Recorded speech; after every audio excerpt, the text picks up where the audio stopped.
পশ্চিমবঙ্গের মুখ্যমন্ত্রী শ্রী মমতা বন্দ্যোপাধ্যায় আমাদের মতো বেকার যুবকদের জন্য যুবসাথী প্রকল্প লঞ্চ করেছেন, সেটা তো আমরা সবাই জানি।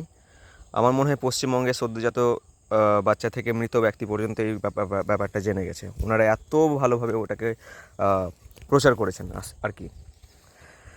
তো বিষয়টা হচ্ছে যে কবে থেকে এটার অ্যাপ্লিকেশান চালু হচ্ছে, কবে থেকে টাকা ঢুকবে, কী কী ডকুমেন্টস লাগতে পারে, আমি একটু শর্টকাটে আপনাদেরকে বলে দিই যেটুকুটা আমি খবর পেলাম।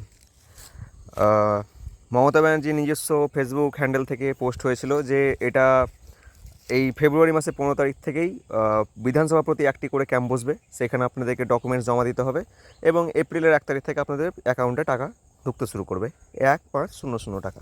ঠিক আছে, তো এবার ডকুমেন্টস কী কী লাগতে পারে? ডকুমেন্টসের মধ্যে থাকবে মাধ্যমিক পাস সার্টিফিকেট, মার্কশিট এবং অ্যাডমিট কার্ড, আর আধার কার্ড এবং ব্যাংকের পাসবুকের ফ্রন্ট পেজে জেরক্স কপি, আর থাকছে 2 কপি রঙিন ছবি। ব্যাস এইটুকুটা হলে আমার মনে হয় হয়ে যাবে, যেটুকু আমি জানি। তো এবার বিষয় হচ্ছে যে সবাই অ্যাপ্লিকেশন করে দিও, 1,500 টাকা ছাড়লে হবে না। মমতা ব্যানার্জি এর পরের বার ভোটে থাকুক বা না থাকুক বা যাই হোক, ফলাফল সেটা পরের কথা, কিন্তু 1,500 টাকা ভাই ছাড়া যাবে না। ঠিক আছে, ওকে, টাটা, বাই বাই। ভালো লাগলে ভিডিওটি পাশে থেকেও, আর লাইক সাবস্ক্রাইব, আর কি চাইবো, এইটুকুটা ভিক্ষা তোমাদের কাছে, ব্যাস। ঠিক আছে, বাই।